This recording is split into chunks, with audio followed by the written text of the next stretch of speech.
চিত্রার মাধ্যম দিয়ে একটি মানুষ ইচ্ছা করলে মানে শোবিজ লাইনে আসতে পারতো খুব ইজিলি। খুব রক্ষণশীল পরিবারের ছিল, নামাজ কন্টিনিউ পড়তে হতো ওই ফ্যামিলিতে, এবং ক্লাস 2-তে থাকতে আমাকে কোরআন খতম দিতে হয়েছে। মানে ওই যে মুসলিম পরিবার যেটাকে বলে ওরকম একটা পরিবারের মেয়ে আমি। তো শুরুটা মান্নার সাথে হলো, তার পরবর্তী গল্প আজ জানবো। কেমন ছিল শুরুটা? শুরুটা কিন্তু এত ইজি ছিল না। 98-99 সাল থেকে আমার ভিতরে একটু একটু করে স্বপ্ন জাগ্রত হচ্ছিল যে আমি চিত্রনায়িকা হব।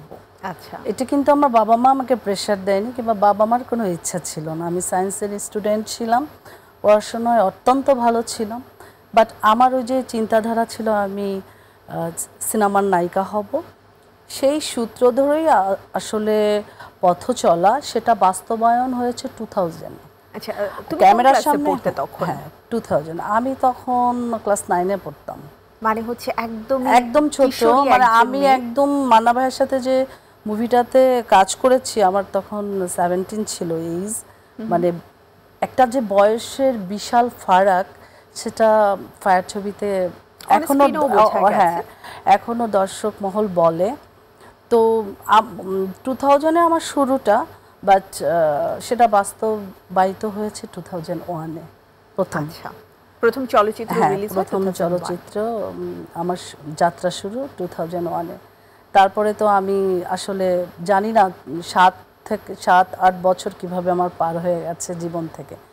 আমি এতটাই বিজি ছিলাম, আমি মানে আমার কোনো সময় ছিল না বেসিক্যালি পিছনে। আমার মনে হয় পলি সবচেয়ে দ্রুততম সময়ে 100 ওভার মুভি করে ফেলেছিল দ্যাট টাইম। আচ্ছা, সেই গল্পগুলোতে আসবো আস্তে আস্তে।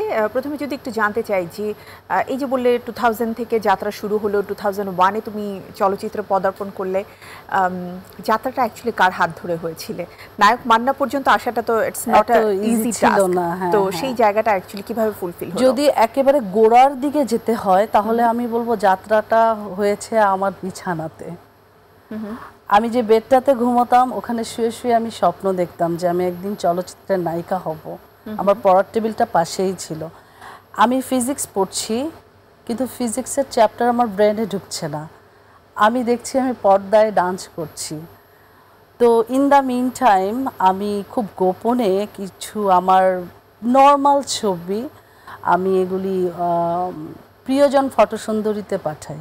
আচ্ছা, ওই সময়টাতে অ্যাকচুয়ালি বিচিত্রার মাধ্যম দিয়ে একটি মানুষ ইচ্ছা করলে মানে শোবিজ লাইনে আসতে পারতো খুব ইজিলি।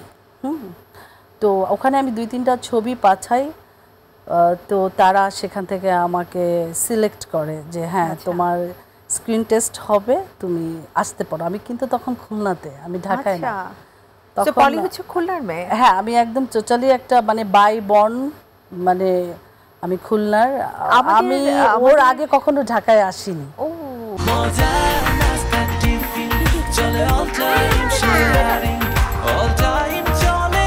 টিফিন টাইমে মজাদার আয়োজন মানে অল টাইম ব্রেড। যে আমাদের চলচ্চিত্রের মানে সর্বাধিক আমরা নায়িকাদের যদি দেশের বাড়ি দেখি, মানে গ্রামের বাড়ি যেটাকে আমরা বলি, সেটা হচ্ছে খুলনা এবং যশোর, রাইট? সো এটা কি অ্যাকচুয়ালি তোমাদের মাটি বা পানির সাথেই মেশা, যে তোমরা ছোট থেকে যখন বড় হও, একা তো সুন্দরী হও, দ্বিতীয়ত হচ্ছে তোমাদের মাথায় চলচ্চিত্র বা আমাদের এই ইন্ডাস্ট্রিতে মানে যে কোনো প্ল্যাটফর্মে আসার একটা তাগিদ থাকে? আমি জানি না এই কোশ্চেনের অ্যান্সারটা এভাবে কেউ দিয়েছে কিনা, বাট আমার ওপিনিয়ন যদি জানতে হয় তো আমরা একেবারে যে খুলনায় যে এলাকাটাতে থাকি তার পাশেই হচ্ছে বেনাপোল, কলকাতা। তো ইন্ডিয়া একদম বর্ডারের ক্লোজ না, মানে মানে তার 1-1.5 ঘন্টা লাগে বেনাপোল যেতে। আর একটু বলে নেই যে আমার মা ছিল, মার যে পূর্বপুরুষ তারা কলকাতার ছিল। আচ্ছা, মানে আমার মা ফুললি বাংলাদেশি না, মানে কলকাতার টাচে ছিল, মানে কলকাতা থেকেই তাদের she was from কলকাতা। মা কলকাতা না, আমার মা নানা কলকাতার ছিল। আচ্ছা, মানে যদি আমরা ওইভাবে করে চিন্তা করি তাহলে হচ্ছে by born she was in মানে ক্যালকেশিয়ান, বাই বর্ন বাংলাদেশে তার বর্ন হয়েছে, বাট তার ব্লাডটা হচ্ছে কলকাতার, মানে পূর্বপুরুষটা কলকাতার ছিল। আর আমার মনে হয় কি যে খুলনা থেকে এত বেশি নায়িকা আবিষ্কার এই কারণে হয়, খুলনা যশোরের মানুষ খুব ইন্ডিয়াটাকে ফলো করে। আচ্ছা, ইন্ডিয়া যদি আমরা দেখি তাহলে দেখা যায় যে ওইখানের যে চলচ্চিত্রগুলি, তারপরে ওখানে যে গানগুলি, ওগুলি কিন্তু খুলনা যশোরের মানুষ অনেক শুনে। ওখানকার সংস্কৃতি তোমাদেরকে অনেক বেশি টানে। অনেক টানে। আর সংস্কৃতিটা হচ্ছে যে আমাদের যে কলকাতার যে সংস্কৃতি, বাংলা সংস্কৃতি, ওটা অনেকটাই কিন্তু প্রভাব আমাদের বাংলাদেশেও পড়ে। ইনফ্যাক্ট সাকিব ভাই তো অনেক ছবির পরবর্তীতে নায়িকা হচ্ছে কলকাতার।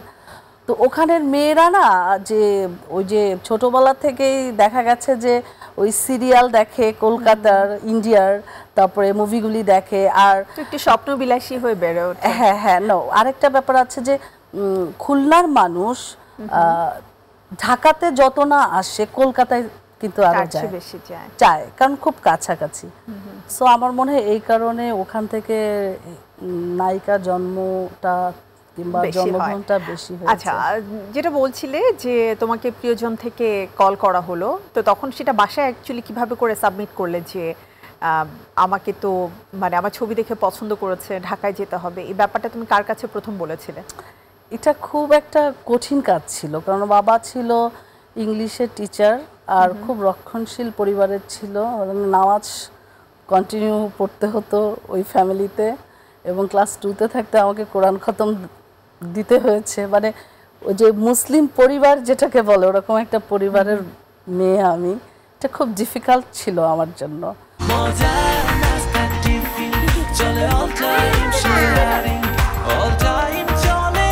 টিফিন টাইমে মজাদার আয়োজন মানে অল টাইম ব্রেড।